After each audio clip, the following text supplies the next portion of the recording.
Hello everyone, and welcome back to Through the Ages. If you don't know what this is my hardcore world where we move periodically through each version of Minecraft until we are at the latest release. It is currently 1.18.2, where we're getting ready for the move to 1.19, and to do that, we have to finish our Natural History Museum exhibits.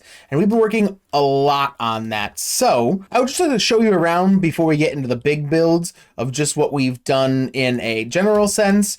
Of course, we have been in this building on the fossil side a lot recently. As of today, we're gonna be focusing a lot on this area and kind of getting some stuff up to date, because a lot of this stuff is dated, and I think we're definitely going to do a revitalization project at one point to make this look a little bit nicer, because you know, it is a big build, but we can make it a little bit nicer. But to start off, I have made color-coded signs now. So these are jungle signs. They used to be just oak. The cold biome wing, not the hot biome wing, moved to spruce. And I added these little signs here. I think it's 1.14.4 because that's the main one, but I just wanted to go back and check before committing to it. But yes, they have spruce signs now. And I won't go over there because we have some special stuff over there. And these are still going to be oak, but we're going to be focusing mainly on the builds down here, because as you will see in just a moment, we'll be working on the caves biome wing. And that's a little sneak peek I'll give you, but here is us building that part of the exhibit.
And here it is in all of its glory. I blew myself out of the water with this one. It is honestly one of my favorite builds of what we've done recently. I love natural building, and having little small showcases like this, don't look over there, having small showcases like this really help get the creative juices flowing.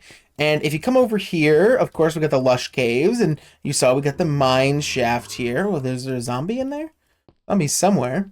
And then finally, we have the dripstone caves. And if you look really closely, which I don't know where that zombie is, but if you look closely in here, this is a large ore vein, as well as, instead of using torches throughout the entire area, I decided to go with glow lichen. I don't actually think glow lichen appears in this biome, but it just adds a little bit more light to it. And then on this side, we didn't put really anything because this is going to be saved for the deep dark and the ancient city of the deep dark, and that's next version. And I was just thinking where we're going to put that, and I decided that this would be a good area instead of splitting these up, because realistically we didn't need bigger spaces for this.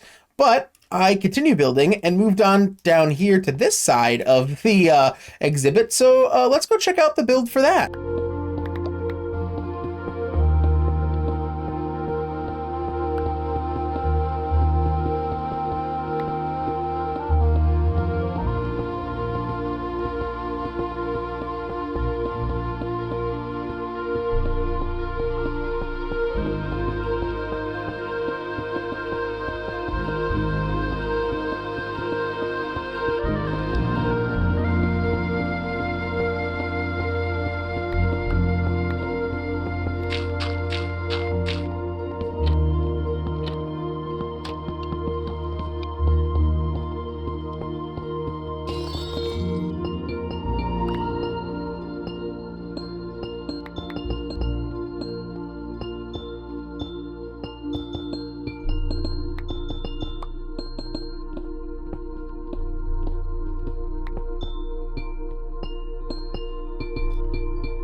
And it is done. We did a little bit more work on the block showcases and got a new little standard for them too, but this whole area is now officially done, at least for the 1.18.2 stuff that we can do. I'll give you a little walkthrough of the whole thing, because of course you had the block showcases here and the glow lichen with all this stuff. And then if you come in here, we have our little room with the shrine, and then in here we have the little, hey, it's just as annoying as a real fortress. Originally with this build, I really wanted to add a library, but we just didn't have the space, and hopefully I included it in the, oh my god, what the fuck? Oh my god, okay, so this sign right there is a little bit flammable. I guess that's what the risks of working with lava are, but Jesus Christ, okay, we'll find another place for this sign somewhere else, but for now I would rather not have the whole museum burned down. But as I was saying, yeah, no library, not big enough. All above us is sand from the desert, and the desert city is quite literally right here, like the wall of it's like right there. So we couldn't really expand any more outwards that I wanted to, but this is a little end portal. We decided to go for this for mob spawners. I was looking up how to create one without actually having one, because we cannot get that in this world, and this just seemed to me to be the best like design, because it has a little fire in the middle. I just wish I could turn off the smoke and keep the fire, but I can't really, so we get some smoke. It's fine. If we find a better design, or if you have one, please leave it down in the comments of what you think we should do for a spawner. But this is the best I could color match it and build it. You know, silverfish spawner, and then of course an end portal frame, which again, I tried a lot of different designs to see what would work best to look like it, and endstone and item frames does the job the best. So here it is, and you know, it's got 3 finished right there, 3 a little little eyes put in. And then next we have the old cave gen over here. We have some ores in there, you know, some gravel falling from the ceiling, just general boringness, but I wanted to include it because this doesn't exist anymore outside of the surrounding spawn area. We'll never have new generated chunks of this. And then over there is a dungeon with the kind of proof of concept of it all the way around. I think it does its job. It also provides light, which was much needed in these builds to prevent mobs from spawning, unlike over in the nether section where the mobs do kind of run rampant. And then I had so much fun building this. This is an amethyst geode. I had so much fun. I love doing builds like this. Oh, you know, we got the hidden lighting up there, of course, but just to, you know, it's like walking a geode. Take a walk in a geode. It's pretty. It was a fun build. Just building some natural stuff like this and trying really hard to make it look natural and not entirely, you know, cookie cutter. It's just something that I really do enjoy, and I think I nailed it with this build, but you let me know. Then what we didn't show on camera was the ore showcase and the block showcase. Of course, we got cobble and mossy cobble, all the major ores, and don't think I forgot about redstone and lapis. And then I had all the 3 blocks making up the amethyst, but the 4th one I didn't really have anything for this spot, so we ended up just going with gravel. We may replace that later with some blocks from the deep dark, but for now, this is how it works. And of course, we have this new chisel design that you'll see later on as well, because this is not done yet. And now, originally, when we built this whole area, we started putting carpet down to prevent mobs from spawning in here, because the lighting wasn't always the best, and also another way to hide the lighting. But we don't really need to do that anymore with the new lighting mechanic. So the carpet's just a little bit of aesthetic to keep with the rest of the facility. But I had a really fun time in designing this. I had a really fun time building it, and I'm glad it's finally done. But let's quickly jump over to previous Seth working on fixing up the cold wing of the museum. So take a quick break from the underground portions of the museum. We're coming back up here into the cold area to kind of give it a little update. So we do have this extreme hills biome, which is what we were using beforehand for just like the mountains, but that got converted into extreme hills. So I decided that we need to expand this area a little bit. So I just want to give you a little insight on how we're doing that. So this used to be the frozen river biome, and we are removing it. Honestly, it's not that exciting. It was literally just, you know, water coming through here, or frozen water, I should say, ice. So we're going to replace it with the snowy slopes. And then over here, this used to be where we showcased a couple of the trees of the area, as well as over here. But it really just didn't work and looked a little dated. So we're going to be moving this around, and we're going to be doing the jagged snowy peaks here. And then this biome is not in the game yet, but it will be eventually. So might as well make a little space for it. We are doing the cherry grove right here, because that is considered a cold biome, even though it's not, but it is considered one. Like, there's no snow, but it's considered in this, like, you know, on top of a mountain biome. So these are the 3 we're going to be doing, and then we're going to redo this section over here. We're going to add a lot more exhibits. This is kind of an old, kind of dated way that we did this from the beginning, because I believe this was the first area I built, was the snowy section. But that's not all, because there are some other biomes coming in the future, as well as currently in, that we need to add to this museum. And it is getting to a point where we are picking and choosing, because we can't really expand anymore out towards the back, because that is the enchanted quartz forest.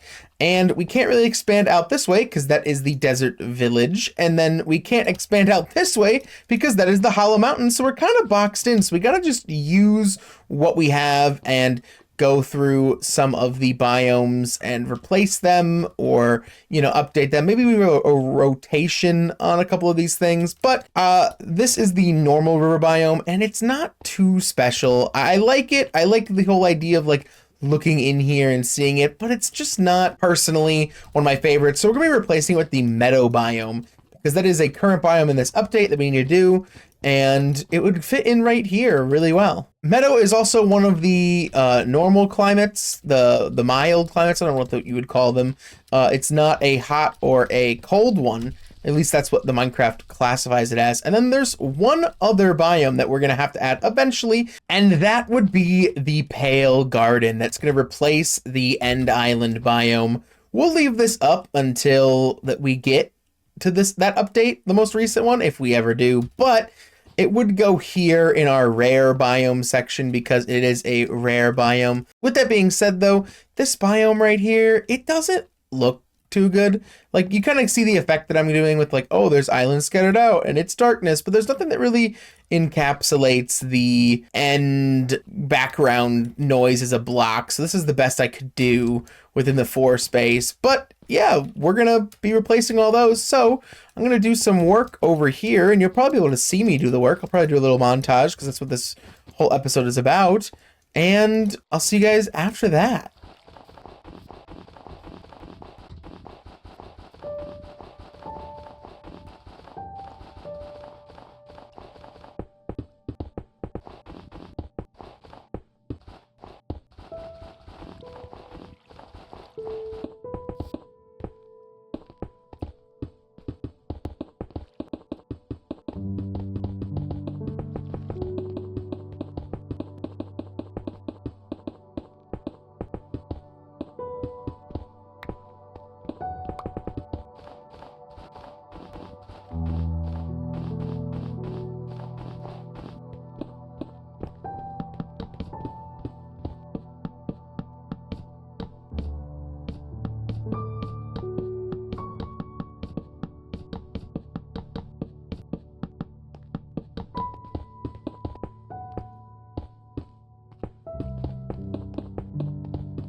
And it is finished.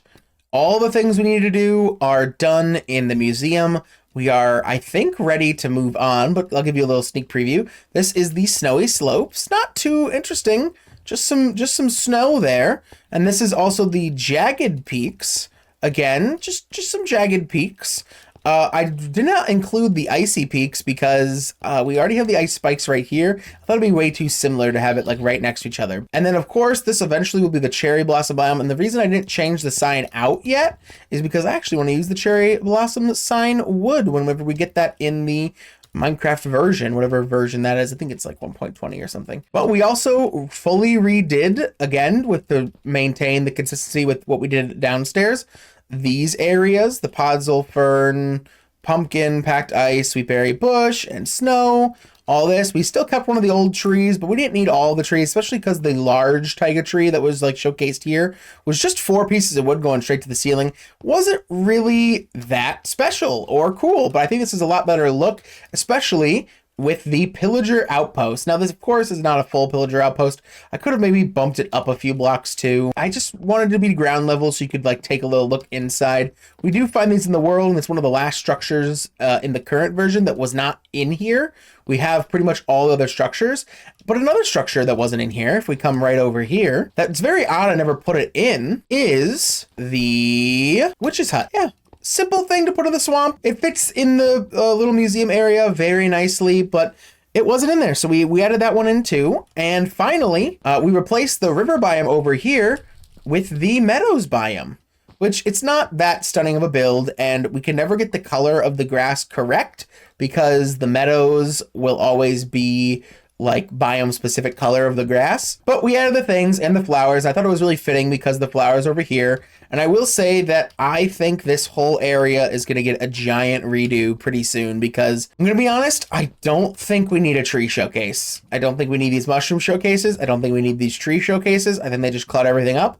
And then I think we need to redo how all the flowers are showcased, because we have one of every flower, with I think the most recent addition being the wither rose, but you know, we have one of everything, and there will be more flowers added, and we don't really have any more spots for any of the flowers added, because when I designed this area, there was no sniffer update, and there was no any new like flowers in here at all. There was nothing. I designed it to fit exactly the amount of flowers that were currently in the game with no room for expansion. So I think we're going to redo this area. I think we're going to put along here in this back area, change all the flowers up here and put the mangrove biome in here when that comes to our world, because we need to put a mangrove in. And I think it would look perfect right back here, and get rid of all these trees and put the flowers in. But that's going to really do it for all the biome changes that we did. We did not do an upgrade of the signs for this or over here, that area, because I don't really like any of the wood types to do with that. But this is pretty recent, so I don't think we're going to fix this up because there's nothing really that we would be able to do. But I think let's go back and cross everything out of the book, and then we'll be ready to move on to 1.19. Well, guys, here we are. Here's the book of our to-do list. I guess we still have not incorporated tinted glass, have we? So we'll figure out a way to do that by next episode. We've built the lush caves. We've built the dripstone caves. We still need the deep dark, but that's not till the next update. We built an amethyst geode. We went with, instead of waterlogged caves, we went with the old cave generation, and I fully support that. Stronghold, mine shafts, and then I wrote dungeons. We didn't build any dungeons, but we did build a dungeon. So let's add biomes. Let's keep deep dark, but that will be for 1.19.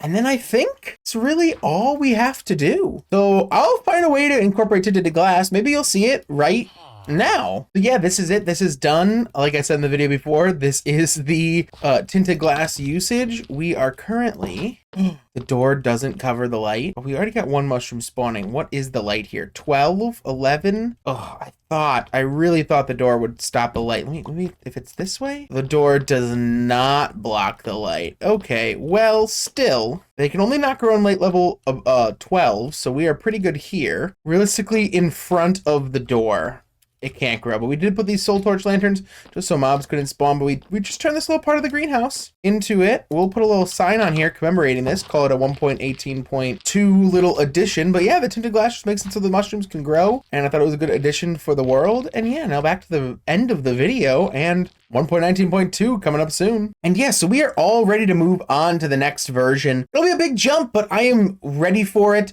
We have a lot of stuff that we're gonna have to do in there. I think it's well earned and well deserved. We've been putting in so much work recently into this world.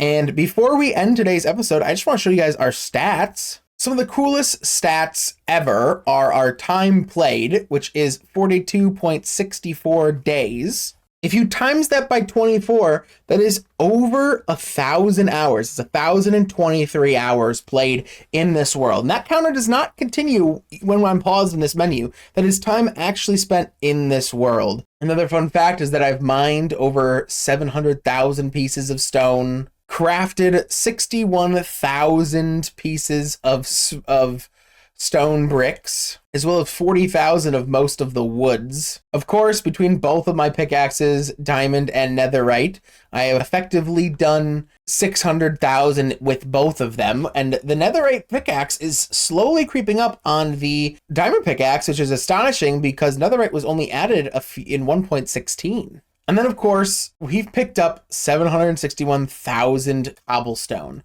which is just crazy that we are going to hit 1 million, and I'm not sure how that's going to affect these Minecraft numbers, because as you can see, it's pretty damn close to touching right here as this imaginary line. It almost looks like I have like millions, but I don't. There's an imaginary line right there cutting through it all. And of course, that's hilarious that I've dropped the most netherrack with 138, because we really don't be keeping all that netherrack from our mining. But yeah, so that's going to do it for us. Hopefully next time we'll be in 1.19. I'm not sure what the little 1.19 point whatever is, but stay tuned for that. And thank you guys all so much for watching, and have an actually good day. Peace out.